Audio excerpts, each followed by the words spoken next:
Shalom, Shalom, Soteria, Soteria. Selamat berjumpa kembali dengan saya Bejana ya.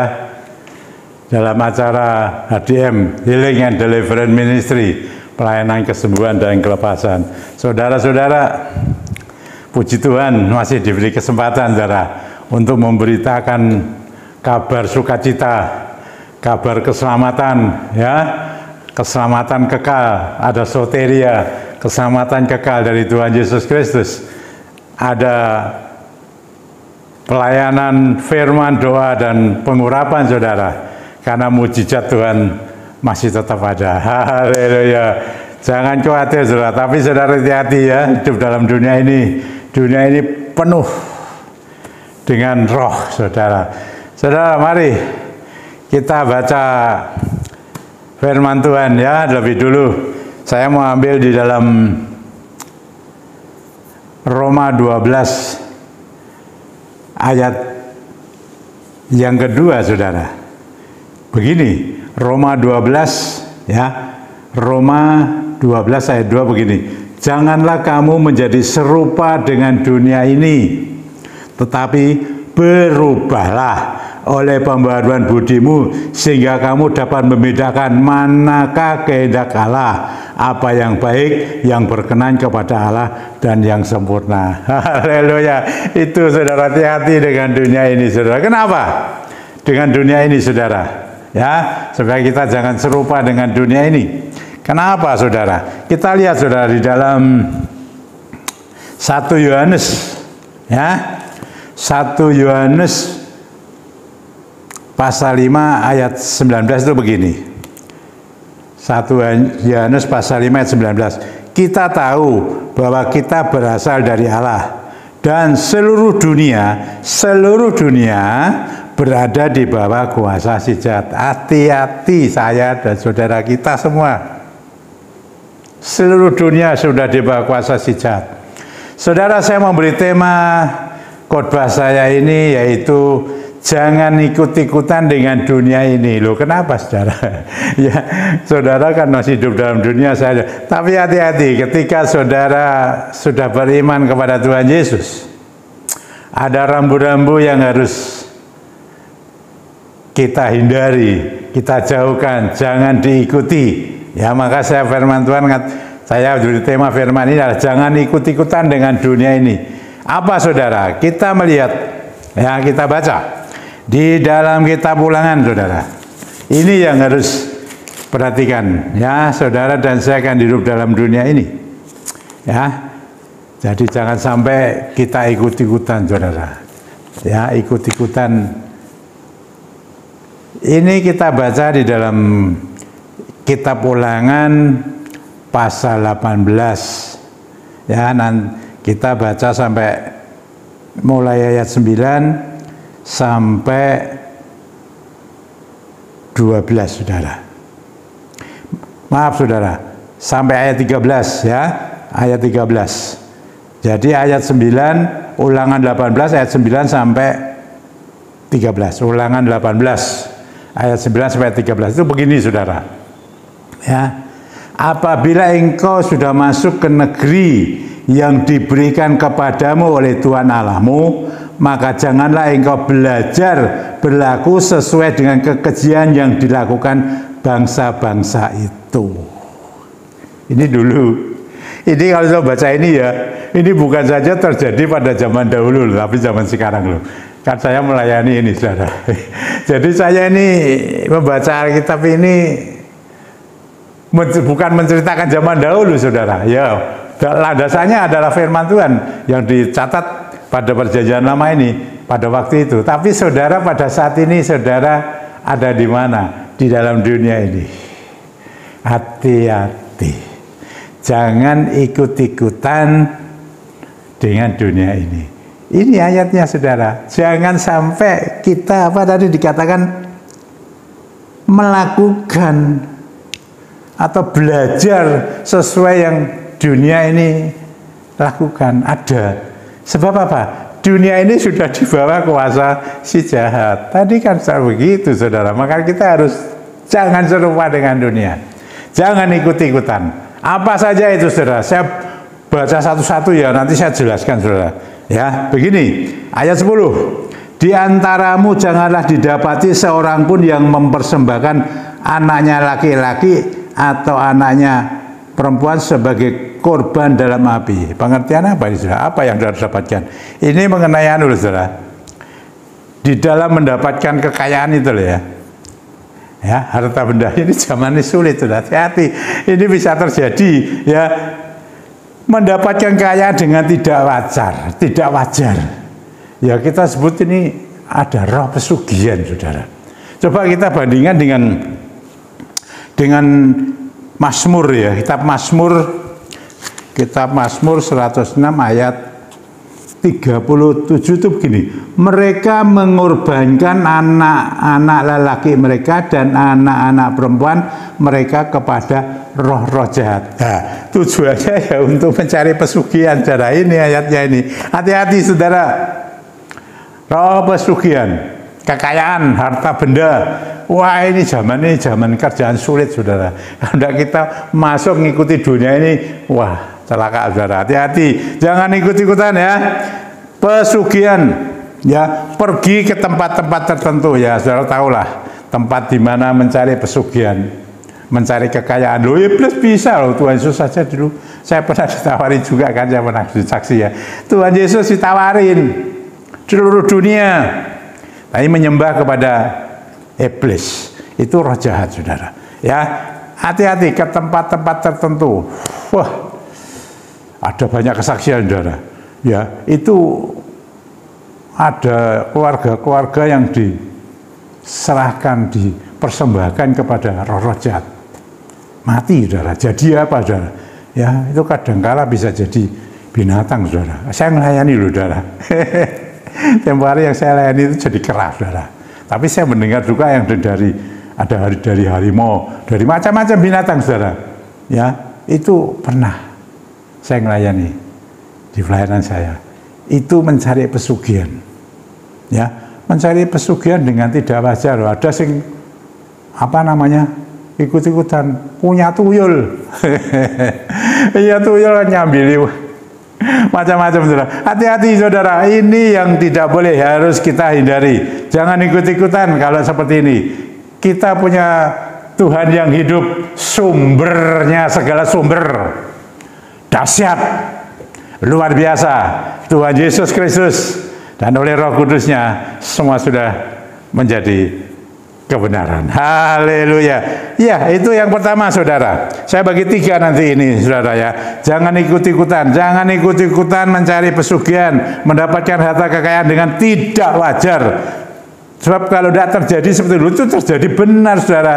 Ya, mereka datang ke tempat-tempat tertentu yang bisa mendapatkan itu ya, menyembah ini, menyembah itu menyembah iblis, menyembah roh jahat. Ya, hati-hati saudara. Terus yang kedua itu saya lanjutkan di seterusnya saudara, ya tadi 10a terus 10b saudara ya. Tadi di kitab Ulangan pasal 18 ayat 10a itu begitu. Terus ataupun seorang yang menjadi petenung, seorang peramal, seorang penelaah, seorang penyihir, seorang pemantra. Ini loh, ini roh semua. Ya, dinamakan apa? Roh tenung, roh peramal, roh penelaah, roh penyihir, roh pemantra. Sudah tahu ya itu ya. Pergi ke tempat-tempat itu. Hati-hati saudara-saudara, sudah sebagai anak-anak Allah. Tadi katakan anak-anak Allah. Ya, maka itu kita harus tahu mana yang baik, mana yang benar dari Tuhan. Ya, jangan pergi ke tempat-tempat itu untuk mencari macam-macam. Coba layani semua ini masalah apa ini namanya? Petenung. Ya, saya sudah pernah melayani orang yang kena tenung, ya tahu. Ya, kemarin-kemarin saya sudah saksi juga. Ada peramal, orang yang diramal dulu. Wah, kamu nanti usianya ini begini-begini. Saya sudah melayani semua. Tolak dalam nama Tuhan Yesus Kristus, saudara. Penelaah, ditelaah, saudara. Ya mirip-mirip lah ini penelaah ini dengan peramal, mirip-mirip. Saya pernah melayani sih. Nah terus ada yang namanya penyihir, disihir, saudara. Hilang semua uangnya. Ya, itu saya juga melayani itu berapa orang gitu ya. Dilayani. Wah, katanya pergi mall gini langsung uang hilang, dikasih semua. Loh, ada yang di ATM apa itu habis semua kok, saudara. Ya itu hati-hati, saudara ya. Model kayak gitu. Kita jangan ikut-ikutan seperti itu terus menjadi seperti itu. Wah, cari uang seperti itu. Wah, hati-hati. Terus juga kepada pemantra, mantra-mantra. Apa-apa yang di mantra itu ya. Saya kan pernah ngomong soal Rasul itu dari mantra, saudara. Ya, ada yang benda padat, tapi ada yang cair diminum. Benda padat yang dimasukkan di tubuh. Itu saya melayani semua. Jadi saya berani ngomong, jangan ikut-ikutan. Kenapa? Nanti saudara saya lihatkan ini. Ya, saya lihatkan ayat-ayat selanjutnya. Terus yang ketiga, saudara, apa ini? Yang ketiga di dalam ayat 11b itu begini. Meminta petunjuk kepada orang mati, kepada arwah-arwah, ya bisa pada arwah yang sudah mati katanya, atau menunjuk kepada orang yang sudah mati. Loh, itu caranya gimana, saudara? Ada yang dulu, ada yang lainnya, ada yang pergi ke kuburan, saudara. Zamannya ada judi nomor itu, saudara. Minta nomor janji, bilangnya ke kuburan. Wah, kuburan nenek moyangnya siapa itu, loh, hati-hati, saudara. Loh, terus juga kepada ini yang lain, katakan apa namanya, orang-orang yang mati, arwah atau orang-orang yang kepada orang-orang yang mati. Lewat apa, saudara? Caranya pakai namanya jelangkung. Saya melayani saudara, orang-orang yang pernah terjadi begini, saudara. Ya, pernah terjadi begini. Saya pernah lihat orang main jelangkung. Wah, itu dia ya, jelangkung udah tahu ya. Itu seperti tempat belanjaan itu dikasih gitu, terus ada gambar orangnya, kepala gitu. Lalu itu enggak tahu itu diapain supaya masuk. Lah, orang mati itu dia bisa mengundang namanya si A, si B. Tapi nanti saya beritahu ya. Hati-hati, itu enggak benar, saudara. Itu semua, apakah orang mati itu bisa kembali gitu? Nanti kita lihat ayatnya. Bisa enggak? Tapi lihat dulu lah ya, sebelum saya nyampaikan. Apakah orang mati itu bisa? Saudara membaca di dalam Ayub. Kitab Ayub. Apakah bisa orang mati, ya, arwahnya itu bisa kembali? Ayub 7 ayat 9 dan 10 begini. Sebagaimana awan lenyap dan melayang hilang, demikian juga orang yang turun ke dalam dunia orang mati tidak akan muncul kembali. Nah, terus selanjutnya 10. Ia tidak lagi kembali ke rumahnya dan tidak dikenal lagi oleh tempat tinggalnya. Nggak bisa. Saya dulu ya, nggak tahu sekarang. Itu Pak Kembang itu setiap jalan sampai ke tempat pemakaman atau tempat kremasi itu kan ditaburi bunga, terus sampai bilangnya biar bisa kembali ke rumah. Nggak bisa, loh, kok bisa ada yang seperti itu. Hati-hati, iblis bisa menyamar sebagai apa saja. Tidak bisa. Jadi ketika orang makan jelangkung minta si A, si B, nggak bisa. Mungkin bisa ya disamar, itu iblis yang menyamar, saudara. Wah, saya melihat sendiri kok, melihat sendiri dan melayani juga orang-orang. Ya, ada. Ini aktivis loh, saudara. Ikut doa, ikut visitasi segala macam. Ya, saya pikir ya oke-oke aja ya. Tapi waktu itu dia datang, heran, saudara. Dia bawa satu karung gitu, saudara. Ada sopirnya suruh bawa apa? Ketika itu dibuka, jelangkung, saudara. Loh, ini anak Tuhan loh, aktivis loh, segala ikut, doa ikut, visitasi ikut, loh, coba. Itu gimana? Ada jelangkungnya, tidak ada yang tahu, saudara. Anaknya tidak tahu, simpan. Nah, dia datang, wah, dia minta, Pak, ini dibakar saja, saya menyesal dan lain sebagainya. Ya, sudah itu, ya udah, dia minta gitu kan, saudara ya. Wah, ini prosesnya saya ya tidak ngerti ya. Saya bakar dalam nama Tuhan Yesus Kristus, bakar, saudara. Ya selesai kan? Ya. Setelah itu dia pulang. Tidak tahu, saudara, 3 hari kemudian dia sakit. sampai masuk rumah sakit. Dan tidak lama kemudian dia meninggal. Bisa begitu saya tidak ngerti, saudara. Apa yang membuat seperti itu? Ini terjadi dalam pelayanan saya. Makanya saya bilang, ini jangan ikut-ikutan dengan dunia ini. Ini bahaya yang saya sampaikan ini. Sangat-sangat bahaya. Hindari saudara-saudara. Tadi ada roh pesugihan, ada roh tenung, roh mantra, roh ramalan, roh sihir, penelaah, dan lain sebagainya. Jangan ikut-ikutan tentang itu. Terus ada lagi, ada roh orang mati, arwah-arwah orang mati. Loh, itu bagaimana? Anak-anak Allah jangan ikut-ikutan seperti ini. Kalau tidak, firman Tuhan di dalam Ulangan 18 ayat selanjutnya begini, ayat 12. Sebab setiap orang yang melakukan hal-hal ini, yaitu tadi 3 hal tadi yang sudah saya kasihkan, 3 macam hal itu tadi, yang melakukan hal-hal ini adalah kekejian bagi Tuhan. Dan oleh karena kekejian ini lah Tuhan Allahmu menghalau mereka dari hadapanmu. Disingkirkan Tuhan, saudara. Hati-hati terus, saya bilang, haruslah engkau hidup dengan tidak bercela di hadapan Tuhan Allahmu. Jelas berbahaya. Kita mau jadi benar-benar anak Allah yang taat setia, percaya kepada Dia sampai garis finish, saudara.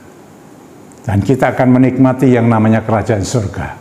Hanya Dia, nama Yesus. Di bawah kolong langit tidak ada nama lain selain nama Dia, yang olehnya saya, saudara, dan semua orang boleh menikmati keselamatan. Kalau tidak percaya, tidak taat, tidak setia kepadanya sampai garis finish. Ini hati-hati, kekejian itu, saudara. Orang yang melakukan, mencontoh, ikut-ikutan dengan dunia yang jahat. Firman Tuhan mengatakan begitu. Ada roh-roh semacam ini lebih ada zaman-zaman sekarang, zaman yang serba modern, wah serba canggih, itu masih ada, karena ini roh. Dunia sudah di bawah kuasa roh jahat. Mari saudara-saudara, kalau ada, cepat-cepat tinggalkan. Mari, penuh urapan Roh Kudus, biar Roh Kudus yang menyertai, membimbingnya. Ya, ini kalau bicara mengenai urapan, ya ayat firman Tuhan ini pengertiannya ya banyak. Ya, kalau saya waktu itu diperintah Tuhan, saya tidak pernah ya, mulai tahun 2003 sampai 2010 saya kan tidak pernah pakai sarana. Tapi mulai 2011 awal Februari, Tuhan yang memerintahkan saya memakai urapan. Dengan apa Tuhan? Nah, sebab kan ada yang khotbah tentang urapan kan tidak pakai itu hanya untuk zaman dulu dan lain sebagainya, atau zaman ya ada perjanjian baru untuk kesehatan dan lain sebagainya. Tapi pada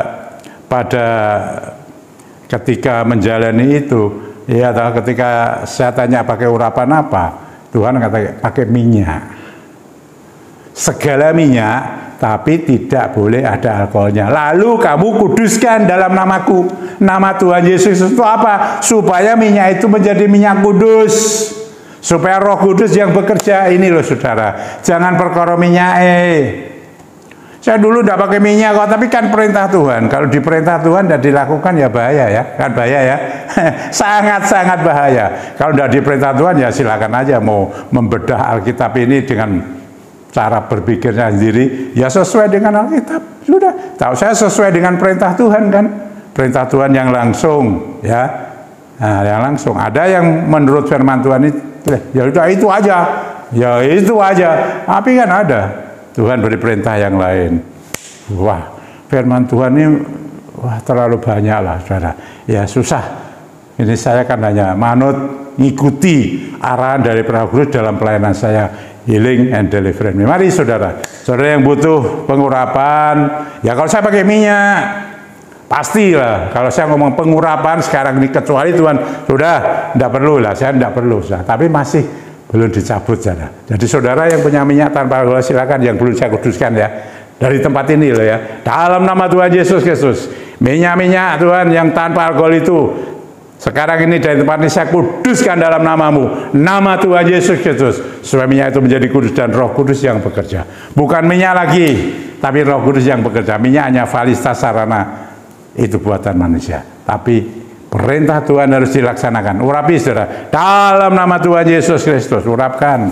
Urapkan, mana ya, urapkan. Sudah, Bapak, Tuhan larang kami supaya jangan serupa dengan dunia ini. Jangan ikut-ikutan dengan dunia ini. Karena dunia ini sudah berkuasa si jahat. Tadi sudah saya sampaikan Tuhan, firman-Mu. Dan saya sampaikan apa yang menjadi kekejian bagimu Tuhan. Supaya jangan ikut-ikutan dengan apa yang dunia ini lakukan. Dalam nama Tuhan Yesus Kristus, kalau ada dan mereka sudah mulai sadar, mereka meninggalkan apa yang tadi sudah saya sampaikan yang tidak benar itu Tuhan. Dalam nama Tuhan Yesus, saya patahkan kekuatannya. Kau perintahkan keluar dari dia. Roh Kudus yang bekerja sekarang, mengambil alih, kuduskan, bersihkan semua Tuhan, tahirkan semua. Terima kasih Bapak, terima kasih. Hamba serahkan semua dalam tangan-Mu. Engkau yang berdaulat, Engkau yang berkuasa, Engkau sumbernya Tuhan, sumber berkat. Baik bagi kehidupan rumah tangga mereka Tuhan, keluarga mereka. Berkat Tuhan turun atas keluarga-keluarga ini. Keluarga-keluarga Allah diberkati hidupnya, diberkati hidupnya, diberkati apa yang mereka lakukan, dan Tuhan yang memimpin, yaitu Roh-Mu yang Maha Kudus. Haleluya. Yang sakit apapun sakitnya, dalam nama Tuhan Yesus, dari tempat ini saya patahkan segala penyakitmu. Engkau yang ada di Semarang, di luar kota Semarang, di luar pulau mancanegara, aku tidak tahu penyakit apa yang kau derita. Sekarang dalam nama Tuhan Yesus saya patahkan sakitmu, patahkan keluar dari dalammu, sembuh, pulih engkau. Pulih, yang tidak bisa berjalanlah demi nama Tuhan Yesus Kristus. Roh Kudus bekerja. Virus-virus, sisa-sisa penyakit yang orang mulai mengalami kesembuhan, disempurnakan lebih jauh. Roh Kudus bekerja atasmu. Haleluya, puji Tuhan. Tuhan yang menolong, memulihkan, menyembuhkannya. Puji Tuhan. Yang bisnisnya, pekerjaan, baik kerja sendiri maupun ikut orang, baik ekspor impor, baik yang bekerja secara online maupun yang di tempat onsite, biarlah Roh Kudus bekerja mereka. Tuhan lawat, Tuhan jamah, dan mereka boleh menikmati berkat-berkat spesial yang luar biasa datang dari surga, dahsyat, yang tidak mungkin jadi mungkin. Diberkati apapun pekerjaanmu, jadilah anak-anak Tuhan yang taat, setia sampai garis finish. Puji Tuhan, Tuhan memberkati semuanya. Yang bekerja untuk orang Tuhan berkati juga. Haleluya. Aset-aset yang belum terjual sulit, tidak ada yang sulit. Dalam nama Tuhan Yesus Kristus, Roh Kudus bekerja atasmu. Aset-asetmu terjual. Nama Tuhan Yesus dimuliakan karena dialah sumbernya. Beli dengan cara-cara yang ajaib, ada terobosan-terobosan ajaib. Puji Tuhan, haleluya. Demikian hutang piutang Tuhan, Tuhan carikan cara-cara Tuhan, solusi yang baik untuk mereka, supaya mereka menikmati sukacitamu Tuhan. Terima kasih. Banyak hal lagi, banyak orang yang merasa beban-beban berat, letih lesu, dan lain sebagainya. Tuhan yang memberi kelegaan, karena Engkaulah Roh Kudus yang bekerja atas mereka. Hembusi Tuhan, hembusi dalam nama Tuhan Yesus Kristus. Roh-Mu bekerja mendatangkan kebaikan. Terima kasih Bapak. Hormat kemuliaan bagi namamu. Nama di atas segala nama, Tuhan Yesus Kristus. Haleluya. Amin. Soteria, soteria. Sampai berjumpa lagi saudara Rabu yang akan datang. Tuhan memberkati kita semua ya. Amin.